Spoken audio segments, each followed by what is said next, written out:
এবার আর ওমরে ফারুকের সহ্য হয় না, কি আজীব তামাশা। প্রথমে মনে করলাম কবিতা, মোহাম্মদ কয় কবি না, সে কবি না, এটা কবিতা না। তারপর ভাবলাম সে গণক, সে আয়াত পরে পরে বলে দিল এটা গণনা নয়, তাহলে এটা কি? এটা কি কবিতাও না, গণনাও না, তাহলে এটা কি?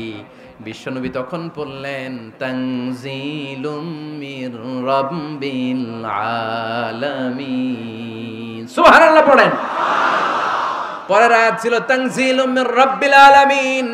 এটা দুনিয়ার কোন কবির বানানো কবিতা না, এটা কোন গণকের গণনা না, এটা কোন সাহিত্যিকের বানানো সাহিত্য নয়, এটা মহাবিশ্বের পরিচালক রব্বুল আলামিনের কাছ থেকে পাঠানো কিতাব কোরআন। সূরা হাক্কার ধাক্কায় ওমরে ফারুক কাইত। প্রথমে ধাক্কাটা লাগলো যে দোয়া, বিষ্ণুনবী তাহাজ্জুদে কেঁদে দোয়া করলেন, আল্লাহ হয় আবু জাহেল রে দিবা নাইলে ওমর রে দিবা। ওই দোয়া ওমরে ফারুকের হৃদয়ে ছোঁয়া লেগেছে। এরপরে হাক্কা, সূরাতুল হাক্কা দিয়ে দিলে এক ধাক্কা। এই ধাক্কা খেয়ে উথাল পাথাল হৃদয়ের মধ্যে, হায় রে এ কি বাণী, এ কেমন কথা, কে মুহাম্মদ? তারপরও শয়তানের ওয়াসওয়াসা আছে না নাই? আল্লাহ বলে যতই ওয়াসওয়াসা ওমরকে দেয়া হোক, আমি ওমরে ফারুককে এই মুসলিম উম্মতের সেনাপতি বানিয়ে ছাড়বো, আমি সেনাপতি বানাবো। এবার 3 নাম্বার ডোজ। ডাক্তারের কাছে গেলে প্রথমে দেখবেন সিম্পল ডোজ দেয়, নরমাল ওষুধ, এটাতে কাজ না হলে ডোজ বাড়ায়, একেবারে কাজ না হলে অ্যান্টিবায়োটিক মারে, আছে না নাই? আল্লাহ প্রথমে দোয়ার ছোঁয়া লাগালেন, তারপর সূরা হাক্কা দিয়ে ধাক্কা মারলেন, এরপরে রব্বুল আলামিন বলেন এবার 3 নাম্বার ডোজ সূরা তহা দিয়ে আমি তোমার হৃদয়টারে উজালা বানায় দেব রে ওমর। শয়তান ওদিক দিয়ে ওয়াসওয়াসা, খেলা দুই দিক থেকে চলতেছে। আল্লাহ তাআলা হেদায়েতের রাস্তায় টানছে, শয়তান জাহান্নামের দিকে টানছে। ঘোষণা দেয়া হলো মক্কায়, মুহাম্মদের মাথা কেটে এনে দিলে এত এত স্বর্ণ মুদ্রা দেয়া হবে। ওমরে ফারুক রাজি হয়ে গেলেন, নাঙ্গা তলোয়ার নিয়ে বিশ্বনবীর মাথা কাটার জন্য ছুটলেন। নাউজুবিল্লাহ পড়বেন না? বনু জাহরা গোত্রের এক লোক বলে, আইনা ইয়া ওমর, কই যাও? মুহাম্মদের মাথা কাটতে যাই। আরে মুহাম্মদের মাথা কাটতে যাও? তোমার বোন ফাতিমা বিনতে খাত্তাব আর তোমার বোন জামাই সাঈদ কদ সাবা, এরা তো ধর্ম ত্যাগ করে ফেলছে, এটা তো আমাদের ধর্ম ত্যাগ করে মুহাম্মদের ফলোয়ার হয়ে গেছে। আগে ওমর ঘর সামলাও, পরে মুহাম্মদের মাথা কাটতে যেও। ওমরে ফারুক অবাক হয়ে গেলেন, তলোয়ার নিয়ে বিশ্বনবীর দিকে না যে নিজের বাড়ির দিকে চলে গেলেন। বিশ্বনবীর আপন বোন ফাতিমা বিনতে খাত্তাব, বোন জামাই সাঈদ আর খাব্বাব রাদিয়াল্লাহু তাআলা আনহু, তিনজন মিলে সূরা তহা তেলাওয়াত করছিলেন। পড়েন সুবহানাল্লাহ। মক্কায় লুকিয়ে লুকিয়ে দাওয়াত হতো। খাব্বাব রাদিয়াল্লাহু তাআলা আনহু একটা চামড়ার ফলকের মধ্যে সূরা তহার কয়েকটা আয়াত এনে ওমরে ফারুকের বোন আর বোন জামাইকে শিক্ষা দিচ্ছে, ট্রেনিং দিচ্ছে। সুবহানাল্লাহ পড়েন। লুকিয়ে লুকিয়ে ওমরে ফারুক যখন ঘরে চলে আসলেন, এরা তটস্থ হয়ে গেল। সাইয়েদনা খাব্বাব বিছানার তলায় লুকিয়ে গেলেন। ওমরে ফারুক বললেন, দরজা খোলো। ফাতিমা বিনতে খাত্তাব দরজা খোলার পরে নির্মম ভাবে সাইয়েদনা ওমর রাদিয়াল্লাহু তাআলা আনহু বোনের গায়ে আঘাত শুরু করে দিল। বোন জামাইকে আহত করতে শুরু করলো আর বলতে শুরু করলো, তোরা পাগল হলি কেন? কি আছে ওই মুহাম্মাদের মধ্যে? কি জাদু নিয়ে এসেছে? সে যাই বলে লোকজন পাগল হয়ে যায়, সবাই তার উপর কালিমা পড়ে ঈমান এনে ফেলে। কি এমন জিনিস তোদের কাছে আছে যেটা দেখে মুহাম্মদকে তোরা ভালোবাসলি? কি আছে? কি পড়তেছিলি আমারে দেখা। ফাতেমা বলে, ইন্নাকা রিজসুন লা ইয়ামাসসুহু ইল্লাল মুতাহহারুন। ও আমার ভাই ওমর, তুমি নাপাক। তুমি কি? লা ইয়ামাসসুহু ইল্লাল মুতাহহারুন, পবিত্রতা অর্জন না করে এই কোরআন ধরা যায় না। সুবহানাল্লাহ পড়েন। ওমরে ফারুক গোসল করে আসলেন, কারণ ধাক্কা তো আগে কয়েকটা খাইছে। কথা বুঝেন নাই বোধহয়? প্রথমে দোয়ার ধাক্কা, পরে কোন সূরা দিয়ে ধাক্কা? হাক্কা দিয়ে ধাক্কা। 3 নম্বরে এখন আরেকটা ধাক্কা খাবে। গোসল করে আসলেন। ফাতিমা বিনতে খাত্তাব বললেন, গোসল যখন করে এসেছেন, এই নেন। ওমরে ফারুক এবার চামড়ার কাপড়ের মধ্যে সূরা তহার প্রথম আয়াতের দিকে নজর করলেন। নজর করেই কোরআনের প্রেমে পড়ে গেলেন। পড়েন সুবহানাল্লাহ। ওমরে ফারুক পড়তে আরম্ভ করলেন, তহা মা আনজালনা আলাইকাল কুরআনা লিতাশকা ইল্লা তাযকিরাতাল লিমান ইয়াখশা তানজিলাম মিম্মান খালাকাল আরদা ওয়াস সামাওয়াতিল উলা। সুবহানাল্লাহ পড়েন। উনি পড়তে আরম্ভ করলেন, তাহা মা আনজালনা আলাইকাল কুরআনা লিতাশকা। এই কোরআনকে আমি তোমাদের হতভাগ্য জাতি হিসেবে দুনিয়ায় থাকার জন্য পাঠাই নাই। এটা রব্বুল আলামিনের পক্ষ থেকে এসেছে। যারা রবকে ভয় করে তাদের জন্য আছে উপদেশ। যিনি আকাশ বানিয়েছেন, জমিন বানিয়েছেন, ওই আল্লাহ তাআলা নিজেই এই কোরআন পাঠিয়েছে। আওয়াজ করে পড়তে হবে আল্লাহু আকবার। উনি খুব ভালো আরবি জানতেন। সূরা তাহা পড়ার পরে আর ধৈর্য ধারণ করতে পারে না। ওমর ফারুক ছোট্ট বাচ্চার মতো কান্না শুরু করে দিলেন। আল্লাহু আকবার। সূরা তাহাটা হাতে নিয়ে, তলোয়ারটা হাতে নিয়ে বিশ্বনবীর দিকে ছুটতে আরম্ভ করলেন। আইনা মুহাম্মদ, কোথায় মুহাম্মদ? তোমরা আমাকে মুহাম্মাদের কাছে নিয়ে চলো। বিশ্বনবী তখন সাফা পাহাড়ের পাদদেশে দারুল আরকাম ইবনে আলকামের ঘরে লুকিয়ে লুকিয়ে কোরআনের দাওয়াত দিতেন। ওমরে ফারুককে পাগলের মতো ছুটে আসতে দেখে বিশ্বনবীর চাচা হামজা ইবনে আব্দুল মুত্তালিব বলল, নবী আপনি পালান। ওই যে খাত্তাবের বেটা ওমর আপনাকে অপমান করার জন্য, আক্রমণ করার জন্য তেড়ে এসেছে। সাহাবীরা বললেন, নবী আপনি পালিয়ে যান, আমরা সামাল দেব। বিশ্বনবী বললেন, না আমি পালাবো না, বরং তোমরা সরে যাও। ওমর ইবনুল খাত্তাবকে আমার দরবার পর্যন্ত আসতে দাও। আমার তো মনে হচ্ছে ওই যে তাহাজ্জুদের নামাজ শেষে চোখের পানি ছেড়ে যে আমি আল্লাহর কাছে দোয়া করেছি, আজকে আমার ওই দোয়াটা কবুল হতে শুরু করেছে। আমার তো মনে হচ্ছে আমার দোয়া কবুল হবে, আসতে দাও। ওমর ফারুক এসে বললেন, আশহাদু আল্লা ইলাহা ইল্লাল্লাহ ওয়া আশহাদু আন্না মুহাম্মাদান আবদুহু ওয়া রাসূলুহু। আমি সাক্ষ্য দিলাম আল্লাহ ছাড়া কোনো ইলাহ নাই, নিশ্চয় আপনি আল্লাহর প্রেরিত বান্দা এবং রাসূল। পড়েন সুবহানাল্লাহ। ওমর ফারুক যখন কালিমা শাহাদা পড়ে মুসলমান হয়ে বিশ্বনবীর হাতে হাত রাখলেন, মুসলিম সাহাবীদের মধ্যে খুশি আর আনন্দের বন্যা বয়ে গেল। মুসলিম হাতে গোনা সাহাবারা আল্লাহর প্রশংসা করলেন। বিশ্বনবী সাইয়েদনা ওমর ফারুককে জড়িয়ে ধরলেন। ওমর ফারুক এবার বিশ্বনবীরে বললেন, নবী গো, আলাসনা আলাল হক, আমরা কি সত্যের উপরে আছি নাকি আমরা ভুলের উপরে আছি? বিশ্বনবী বললেন, বালা নাহনু আলাল হক, আমরাই সত্যের উপরে আছি। সুবহানাল্লাহ পড়ে। আলাসনা আলাল হক, নবী আমরা কি সত্যের উপরে নাই? হ্যাঁ অবশ্যই ওমর, তুমি সত্যের উপরে আছো। ওমরে ফারুক বললেন, তাহলে ফাফিমাল ইখতিফা, তাহলে লুকায় লুকায় আর দাওয়াত দেব কেন? আমি তো কালিমা পড়ে ফেলছি, আসেন আমার সাথে বের হই। ফাফিমাল ইখতিফা, আর লুকায় লুকায় কেন? আসেন আমরা বাইরে বের হই। বিশ্বনবী বললেন, ওমর এটা মাক্কি জীবন, এখানে আমরা একটু গোপনে গোপনে দাওয়াত দিতে চাই। ওমরে ফারুক বলে, না, আমার দায়িত্ব, আমি একটা মিছিল দিতে চাই নবী। আল্লাহর নামের তাকবীর দিতে দিতে দারুল আরকাম থেকে শুরু করে মসজিদুল হারাম পর্যন্ত একটা মিছিল দিয়ে আমি মক্কা কাঁপাইয়া দেব। অনুমতি দেন। বিশ্বনবী দিতে চায় না। ওমর ফারুক অনেক বুঝানোর পরে স্বল্প পরিসরের একটা অনুমোদন পাওয়া গেল বিশ্বনবী সাল্লাল্লাহু আলাইহি ওয়াসাল্লামের কাছ থেকে। কিন্তু মিছিল যে দিবে, মিছিলের জন্য লোকের দরকার আছে না নাই? এখানে লোক নাই, আমি একাই মিছিল দিতেছি। এটা জমবে, মিছিল জমবে। খুঁজে উনি 11 জন মুসলিম সাহাবা পেলেন। কয়জন? ওমরে ফারুক বললেন, 11 জনই সই। এই 11 জন নিয়েই আমি আল্লাহর নামের তাকবীর দেব। 2 লাইন করলেন। কয় লাইন? 2 লাইন। পেছনে 6 জন, আর এই লাইনের নেতা বানালেন বিশ্বনবীর চাচা হামজাকে রাদিয়াল্লাহু তাআলা আনহু। আর সামনে 5 জন, তার আগে দাঁড়ালেন উনি নিজেই। তাহলে 6 6 12। বললেন, এই 2 লাইনই আমরা তাকবীর দিতে দিতে, বেশি না, এই দারুল আরকামের ঘর থেকে, আপনারা জানেন যে সাফা মারওয়া এখন যে সাই হয়, এই সাফার পাদদেশে ছিল দারুল আরকামের ঘর। উনি বললেন, এখান থেকে ওই যে কাবার গিলাফ দেখা যায়, কাবার গিলাফ পর্যন্ত আমরা এই তাকবীর নিয়ে ওখানে যাব। সুবহানাল্লাহ পড়বেন না? ওখানে উনি দাঁড়িয়ে ছোট্ট একটা ভাষণ দিয়েছিলেন। উনি বলেছিলেন, মান আরাদা আন তাসকুলা উম্মু ওয়া ইয়াতামা ওয়ালাদু ওয়া তারমিলা যাওজাতুহু ফালিয়াসুদ্দানি। খেয়াল করে শুনেন, কান দুইটা খরগোশের কানের মতো খাড়া করেন। উনি এক বাক্যের একটা ভাষণ দিলেন। ভাষণ দিতে জানলে বড় ভাষণ দেয়া লাগে না। এক বাক্যের ভাষণ দিয়ে গোটা বিশ্বকে ঝাঁকুনি মারা যায়। চিল্লায় বলো ঠিক কিনা? ওমরে ফারুক এক বাক্যের একটা ছোট্ট ভাষণ দিলেন। মান আরাদা আন তাসকুলা উম্মু, কে আছো মায়ের এই মক্কায়, কে আছো মায়ের বুক খালি করতে চাও? ইয়া আচামা ওয়ালাদু, কে আছো বাচ্চাগুলারে নিজের সন্তানগুলোরে ইয়াতিম বানাতে চাও? কে আছো তারমিলা যাওজাতুহু, নিজের স্ত্রীকে বিধবা বানাতে চাও? ফালিয়া সুদ্দানি, বুকের পাটা থাকলে আমি ওমর রে থামাও।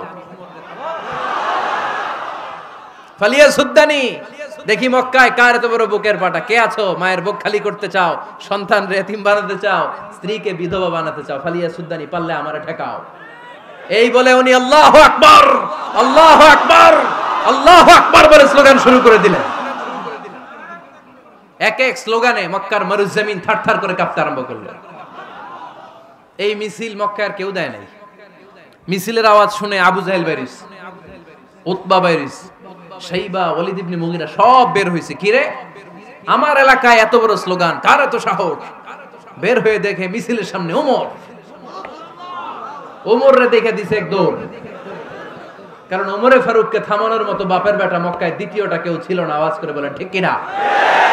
ওমরে ফারুক আল্লাহু আকবার, আল্লাহু আকবার বলে স্লোগান দিতে দিতে মসজিদুল হারামের ভেতরে ঢুকে গেল। কাবার গিলাফ ধরার পরে সেদিন মিছিল থেমেছে ওই আল্লাহর নামের স্লোগান। সেদিন কেউ থামাতে পারে নাই, কিয়ামত পর্যন্ত কেউ থামাতে পারবে না। চিল্লায় বলো ঠিক কিনা?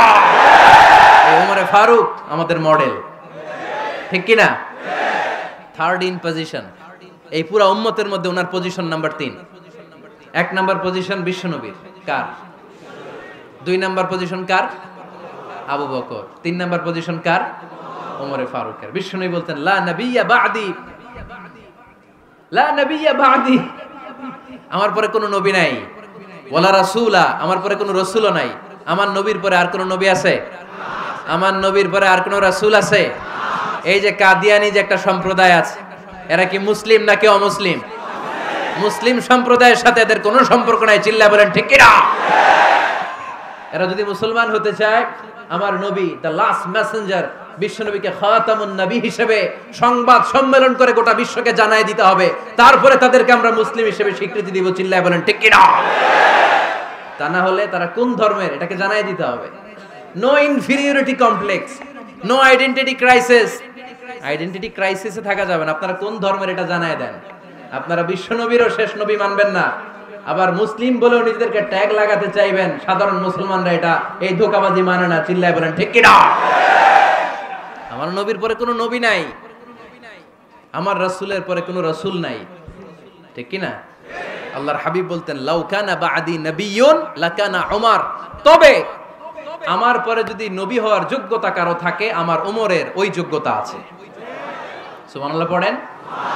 প্রভু তুমি বলেছ রাসূল দেবে না, বলনি দেবে না ওমর, বলনি দেবে না হামজা তারি, খালিদ বিজয় সমর। প্রভু তুমি বলেছ রাসূল দেবে না, বলনি দেবে না ওমর, বলনি দেবে না হামজা তারি, খালিদ বিজয় সমর। প্রভু তুমি বলেছ রাসূল দেবে না। সুবহানাল্লাহ পড়েন। এজন্য আমরা একটা ওমর চাই। কয়টা? বেশি লাগবে? নেতার মতো নেতা কয়টা লাগে? জোরে বলেন কয়টা? Enough, that's enough. Omar Farooq our superhero. ওনার সাথে বিশ্বনবী সাল্লাল্লাহু আলাইহি ওয়াসাল্লামের মুসাহারার সম্পর্ক ছিল। ওমরে ফারুক যে বিশ্বনবীর শ্বশুর, এটা অনেকে জানেই না। ওমরে ফারুক রাদিয়াল্লাহু তাআলা আনহু বিশ্বনবীর শ্বশুর ছিলেন। এটা আজকে নতুন শুনছেন। কে কে হাত তোলেন? দেখছেন হুজুর? সঠিক বলছি না আমি? অনেকে আমরা জানিই না। মাশাআল্লাহ, জানতে লজ্জা নাই, শিখতে লজ্জা নাই। লজ্জা হচ্ছে অজ্ঞতায় আর মূর্খতায়, ঠিক কি না? আল্লাহ তাআলা সাইয়েদনা ওমরে ফারুককে দ্বীনের জ্ঞান দিয়েছেন, তাকওয়া দিয়েছেন। যুবক ভাইরা, যাকে আল্লাহ তাআলা দ্বীনের জ্ঞান দেয়, যাকে আল্লাহ তাআলা তাকওয়ার এই গুণ দিয়ে সমৃদ্ধ করে, তার জন্য গোটা বিশ্বের সব দরজাগুলোকে ওপেন করে দেয় কে? কত বড় মুত্তাকি ছিলেন সাইয়েদনা ওমরে ফারুক। মদিনার সমাজে কয়জন মুনাফিক ছিল বিশ্বনবী ছাড়া কেউ বলতে পারতেন না। বিশ্বনবী কোন সাহাবীকে মুনাফিকদের লিস্ট দিয়ে যান নাই, একজন সাহাবী ছাড়া। দেখি কেউ বলতে পারেন কিনা ওই সাহাবীর নাম? কি নাম? হুযায়ফা ইবনুল ইয়ামান রাদিয়াল্লাহু তাআলা আনহু। ওনাকে বলা হতো সাহিবু সিররি রাসূলিল্লাহ, আল্লাহ রাসূল সাল্লাল্লাহু আলাইহি ওয়াসাল্লামের গোপন তথ্যের ধারক বাহক। সুবহানাল্লাহ পড়বেন না? বিশ্বনবী ইন্তেকালের আগে মদিনার সমাজে মোট কয়জন মুনাফিক আছে এই তথ্য আবু বকরকে বলেন নাই, ওমর রাদিয়াল্লাহু তাআলা আনহুকে বলেন নাই, উসমান রাদিয়াল্লাহু তাআলা আনহু, আলী রাদিয়াল্লাহু তাআলা আনহু, আশারাতুল মুবাশশিরিনা বিল জান্নাহ কোন সাহাবীকে বলেন নাই। শুধুমাত্র কেবলমাত্র একমাত্র হুযায়ফা ইবনুল ইয়ামান রাদিয়াল্লাহু তাআলা আনহুর কাছে মুনাফিকদের লিস্টে বিশ্বনবী দিয়ে গিয়েছেন। সুবহানাল্লাহ পড়েন। মদিনায় কারা কারা মুনাফিক কেউ জানতো না হুযায়ফা ছাড়া। কে ছাড়া? নামটা আজকে মুখস্থ করেন, যাতে অন্য কোনো ওয়াজে কেউ জিজ্ঞেস করলে বলতে পারেন। মুনাফিকদের লিস্ট যে সাহাবীর কাছে বিশ্বনবী দিয়ে গিয়েছিলেন, সাহাবীর নাম কি? নাম? নামটা কেমন লাগে? ভাল লাগে? অনেকে আমারে জিজ্ঞেস করে, হুজুর আমার ছেলে হবে আগামী মাসে, একটা নাম দেন। নাম দিয়ে দিলাম হুযায়ফা। যাদের হবে ছেলে, এলাকায় যাদের নেক্সট কয়েক মাসে ছেলে হবে, খালি হুযায়ফা চলবে। কি চলবে? ভাল লাগে? নামটা ভাল লাগে? রাইখেন, অনেক সুন্দর নাম। উনি জানতেন মুনাফিক কারা। দেখেন ওমরে ফারুকের তাকওয়ার লেভেলটা কত হাই। ওমরে ফারুক একদিন হুযায়ফা রাদিয়াল্লাহু তাআলা আনহুর কাছে গেলেন, যে বললেন, হুযায়ফা, বিশ্বনবী ইন্তেকালের আগে মুনাফিকদের নামের লিস্টটা কারো কাছে দেয় নাই, আমার জানা নাই, সাইয়েদনা আবু বকরের জানা নাই, কোন সাহাবীর জানা নাই, তুমি ছাড়া। আমি তোমার কাছে জানতে চাই, আমি ওমরের নামটা ওই মুনাফিকদের খাতায় আছে কিনা আমার একটু বলো। আমার ওমরের নামটা ওই মুনাফিকদের লিস্টিতে একটু আছে কিনা, নামটা একটু বলো। যদি থাকে আমি ভালো হয়ে যাব। আমি নেফাকি দূর করে পাক্কা মুমিন হতে চাই। আমার নাম যদি মুনাফিকের লিস্টে থাকে আমি তো শেষ। হুযায়ফা চোখের পানি ছেড়ে দিয়ে বলে, আমিরুল মুমিনিন, কেমন প্রশ্ন করলেন আপনি? আপনি বিশ্বনবীর শ্বশুর। এই উম্মতে আপনার পজিশন 3 নাম্বার। আপনারে মুনাফিকরা ভয় পায়, শয়তান আপনারে ভয় পায়। আপনি জান্নাতে সব বয়স্ক লোকদেরকে নিয়ে জান্নাতের মধ্যে আগে আগে ঢুকবেন। কেমন করে মুনাফিকদের কাতারে আপনার নাম থাকতে পারে ওমর? সুবহানাল্লাহ পড়ে। কি বিনয়ী, কি তাকওয়া। হুযায়ফাকে যে ধরতেন, হুযায়ফা একটু বলো না আমার নামটা মুনাফিকদের লিস্টিতে আছে কিনা।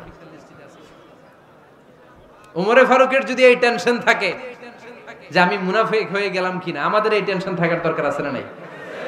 হ্যাঁ, যেন সব সময় আল্লাহর কাছে দোয়া করতে হবে, আল্লাহ তুমি নেফাকি থেকে আমাদেরকে বাঁচাও। আরো জোরে পড়েন আমিন। ওমরে ফারুক রাদিয়াল্লাহু তাআলা আনহু আমাদের সুপার হিরো, আমাদের সবাই বলেন আমাদের। উনি কত বড় সুপার হিরো শুনেন। উনি জুমার খুতবা দিচ্ছেন। কি দিচ্ছেন? মসজিদে নববীতে খুতবার মাঝখানে হঠাৎ বললেন, ইয়া সারিয়াতাল জাবাল, ইয়া সারিয়াত ইবনে জানিমিল জাবাল। এই কথা বলেই আবার খুতবা দিতে শুরু করলেন। ওনার এই ইয়া সারিয়াত ইবনে জানিমিল জাবালের সাথে আগের কথারও কোনো মিল নাই, পরের কথারও কোনো মিল নাই। জুমার নামাজের পর মুসল্লি সাহাবারা ধরলেন, বললেন, ইয়া আমিরাল মুমিনিন। খুতবার মাঝখানে হঠাৎ করে ইয়া সারিয়াত ইবনে জালিমিল জাবাল বলে আপনি চিৎকার করলেন কেন? আপনার এই বাক্যের সাথে আপনার খুতবার আগের বাক্যের কোনো মিল নাই, আপনার খুতবার পরের বাক্যেরও কোনো মিল নাই। এই কথা আপনি কারে বললেন, কারে উদ্দেশ্য করে বললেন? এই কথার তাৎপর্য কি আমাদেরকে বুঝিয়ে বলেন। ওমরে ফারুক বললেন, আমি যখন খুতবা দিচ্ছি আমি দেখতে পেলাম ওই যে কয়েক মাস আগে আমি আমার মুসলিম সেনাবাহিনী পারস্যে আক্রমণের জন্য পাঠিয়েছি, বর্তমান ইরান, ইরানের ওই বিশাল এলাকাতে পারস্যে আমি আমার ব্যাটালিয়ন পাঠিয়েছি। আমি হঠাৎ করে দেখতে পেলাম আমার মুসলিম বাহিনীর সেনাপতি যুদ্ধের এক পর্যায়ে তার ডানে আছে উপত্যকা, বায়ে আছে পাহাড়, সে পাহাড়ি রাস্তা ছেড়ে দিয়ে উপত্যকার দিকে যেতে শুরু করেছে।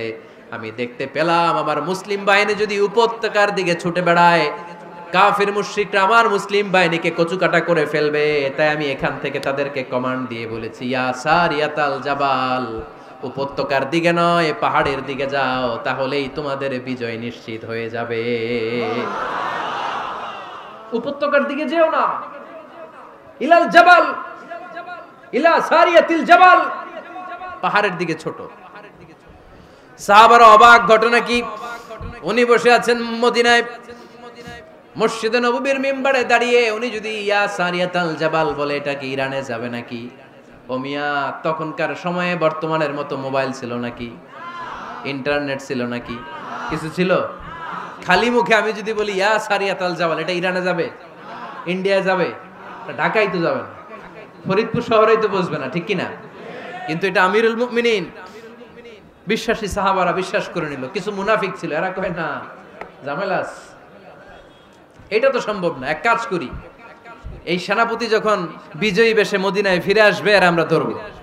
এরা দিন গুনতে লাগলো, এই সেনাপতি মুসলিম বাহিনী নিয়ে পারস্য জয় করে কবে ফিরে আসবে।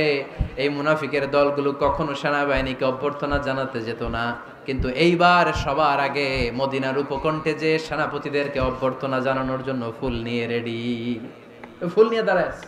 সেনাপতি ঢুকার সাথে সাথে ধরছে, এই সেনাপতি কোত্থেকে আসছে? কয় পারস্য জয় করে আসছি। কয় এমন এমন দিন, জুমার দিন দুপুর বেলা যুদ্ধের মাঝখানে আমিরুল মুমিনিনের কণ্ঠের কোন কথাবার্তা শুনছো নাকি? সেনাপতি অবাক, কয় তোমরা জানলা কেমনে? শুনছি তো। সুবহানাল্লাহ পড়বেন না? আমরা যুদ্ধে একটা ভয়ঙ্কর অবস্থার মধ্যে ছিলাম, পেছন থেকে শত্রুরা আমাদেরকে আক্রমণ করতে শুরু করে দিল। ডানে যাব না বায়ে যাব, সামনে যাব নাকি পেছনে যাব, রাস্তা খুঁজে পাচ্ছি না। ডান দিকে ছিল আমাদের উপত্যকার রাস্তা, বাঁ দিকে ছিল পাহাড়ি পথ। আমরা সোজা পথ হবে মনে করে উপত্যকার দিকে ছুটতে আরম্ভ করলাম। হঠাৎ করে আমিরুল মুমিনিনের কণ্ঠ বজ্র কণ্ঠে আমার কানের মধ্যে ভেসে আসলো। আমার মনে হলো আমিরুল মুমিনিন কেমন যেন আমাকে কমান্ড দিচ্ছেন আর বলছেন, ইয়া সারিয়াতাল জাবাল, ডান দিকে উপত্যকার পথে নয়, তাড়াতাড়ি পাহাড়ের দিকে সৈন্যবাহিনী নিয়ে উঠে যা। পাহাড়ের দিকে, ডানে না, this is wrong track and this is the right track. ওই দিন যদি ওমরে ফারুকের ওই গাইডলাইন, আমিরুল মুমিনিনের কমান্ড যদি আমি না শুনতাম, আজকে বিজয়ের বেশে ফিরতেও পারতাম না, আমাদের চেহারাও তোমরা দেখতে পেতে না। ওমরে ফারুকের ওই কমান্ড, ওই গাইডলাইন অদৃশ্য থেকে শোনার কারণে ওই পারস্যের মধ্যে আমাদেরকে সেই যুদ্ধে বিজয় দান করেছে কে? দিস ইজ ওমরে ফারুক, দিস ইজ ওমরে ফারুক। বিশ্বনবী বলছেন, ওমর মা লাকিয়াকা শাইতানু সালিকান ফাজ্জান ইল্লা সালাকা ফাজ্জান গায়রা ফাজ্জিক। ওমর, শয়তান ইবলিস যদি তোমার কোনো রাস্তা দিয়ে হাঁটতে দেখে, শয়তান ওই রাস্তা রেখে দিয়ে অন্য রাস্তা দিয়ে হাঁটে। সুবহানাল্লাহ বাড়িতে যায় বললেন। কে বলতেছে? বিশ্বনবী। কার ব্যাপারে? ওমরে ফারুকের ব্যাপারে। শয়তান যদি দেখে যে ওমরে ফারুক এই রাস্তা দিয়ে হাঁটতেছে, শয়তান ওই রাস্তা রেখে দিয়ে অন্য রাস্তা দিয়ে হাঁটে। সুবহানাল্লাহ পড়েন। এই সাইয়েদনা ওমরে ফারুক মদিনার প্রথম চিফ জাস্টিস ছিলেন। সর্বপ্রথম উনার পরামর্শে সাইয়েদনা আবু বকর রাদিয়াল্লাহু তাআলা আনহু কোরআনকে সংকলন করেছেন। আমরা এই যে কোরআন পড়ি 30 পারা, এমদাদিয়া লাইব্রেরির 114টা সূরা, কত সুন্দর সন্নিবেশ করা হয়েছে, এখানে সাজানো হয়েছে। আল্লাহর হাবিব সাল্লাল্লাহু আলাইহি ওয়াসাল্লামের সময় কি এরকম কোরআন ছিল নাকি?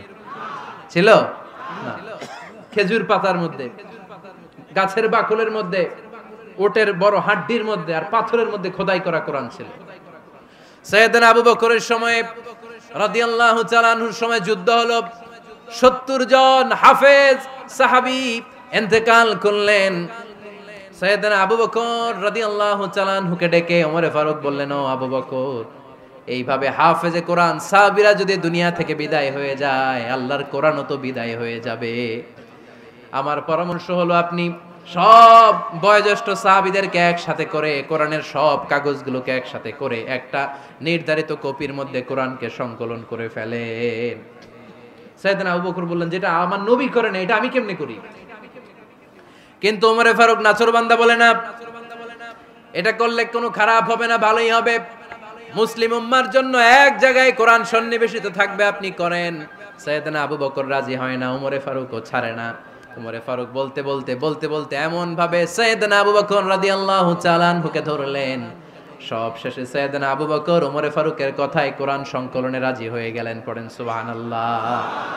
উনি বললেন, ওমর যখন আমাকে বারবার বুঝাতে লাগলো, আল্লাহ তাআলা আমার হৃদয়টা ওমরের কথা শোনার জন্য খুলে দিলেন। আল্লাহ তাআলা কেমন যেন আমাকে ইলহাম করলেন, আবু বকর করো, এই কাজের মধ্য দিয়ে আমি আমার কোরআনকে গোটা বিশ্বে জীবিত রেখে দেব। This is Omar. এই যে আমরা হিজরি সনের যে আমরা গণনা করি, এই হিজরি সনের প্রবর্তক হচ্ছে সাইয়েদনা ওমরে ফারুক। সুবহানাল্লাহ নাই? আপনাদের মনোযোগ আছে না গেছে? কই ঘুমায় গেলেন মনে হয়? তাকবীর দেন তো একজন আওয়াজ করে।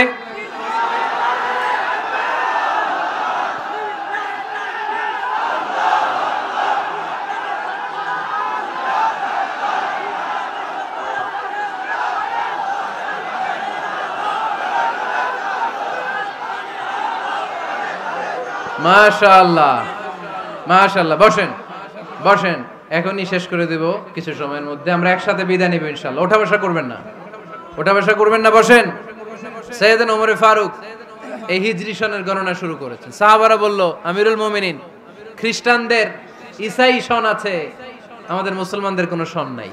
আমাদের একটা সন থাকলে আমাদের জিজিয়া নিতে, আমাদের যাকাতের টাকা উত্তোলন করতে অনেক সুবিধা হবে। ওমর ফারুক বললেন, তাহলে কোন সালকে হিজরি, কোন সালকে মুসলিম সাল হিসেবে আমরা ঘোষণা দিতে পারি? একজন বলল, আমার নবী যেই সালে জন্মগ্রহণ করেছেন ওই সালে। ওমর ফারুক বললেন, না, আমার নবীর জন্ম আমাদের জন্য খুশির দিন, কিন্তু এটা আমাদের জন্য প্রেরণা নয়। প্রেরণা নবীর কাজে, ঠিক কিনা? আরো কিছু সাহাবারা বলল, তাহলে যেই সালে আমার নবী ইন্তেকাল করেছে ওইটারে প্রথম সাল ধরেন। ওমর ফারুক বললেন, না, যেদিন তিনি ইন্তেকাল করেছেন এটা আমাদের দুঃখের দিন, এটা আমাদের প্রেরণা নয়। আমাদের প্রেরণা হচ্ছে বিশ্বনবীর ত্যাগ, তিতিক্ষা আর কাজের মধ্য দিয়ে। জোরে কোন ঠিক কিনা? ওমর ফারুক বললেন, যেদিন বিশ্বনবী ইসলাম রক্ষায় নিজের মাতৃভূমি ছেড়ে মক্কা থেকে মদিনায় গিয়েছেন ওই দিনটাকে হিজরি প্রথম দিন ধরে আমরা হিজরি সাল গণনা করে শুরু করে দেব। ওইটাই হচ্ছে হিজরি সন। সেখান থেকে হিজরি সনের প্রবর্তন করেছেন সাইয়েদনা ওমর ফারুক রাদিয়াল্লাহু তাআলা আনহু। এই যে স্টেট গভর্নমেন্ট, এই যে প্রিজন, জেলখানা, ক্যান্টনমেন্ট, সচিবালয়, গণভবন, বঙ্গভবন, মুক্তিযোদ্ধাদের ভাতা, রাষ্ট্রীয় ভাতা, এই সব নিয়ম কানুন সাইয়েদনা ওমর ফারুক তার রাষ্ট্রীয় আমলে তিনি নিজে করেছেন। চিল্লায় পড়েন আল্লাহু আকবার। মুসলমানদের আলাদা কারেন্সি, নিজস্ব মুদ্রা ব্যবস্থা নিজে চালু করেছেন। সৈনিকদের মধ্যে যারা বিবাহিত প্রতি 6 মাস অন্তর অন্তর 1 মাসের ছুটি কাটাতে তারা ফিরে আসবে, সাইয়েদনা ওমর ফারুক চালু করেছেন। চিল্লায় আওয়াজ করে পড়েন আল্লাহু আকবার। এই যে আমরা 20 রাকাত সালাতুত তারাবি পড়ি রমাদানে, করেন না আপনারা? এটা সাইয়েদনা ওমর ফারুক চালু করেছে। সুবহানাল্লাহ পড়তে পারলেন না? কোরআনে মোট 22টা আয়াত আছে যেখানে সাহাবারা ইনডিসিশনে ভুগছিলেন। বিশ্বনবীর মত একটা, ওমর ফারুকের মত আর একটা। এই 22 জায়গায় আল্লাহ তাআলা বিশ্বনবীর মতের পক্ষে আয়াত নাজিল না করে ওমর ফারুকের মতের পক্ষে কোরআনের আয়াত নাজিল করেছেন। আওয়াজ করে পড়েন আল্লাহু আকবার।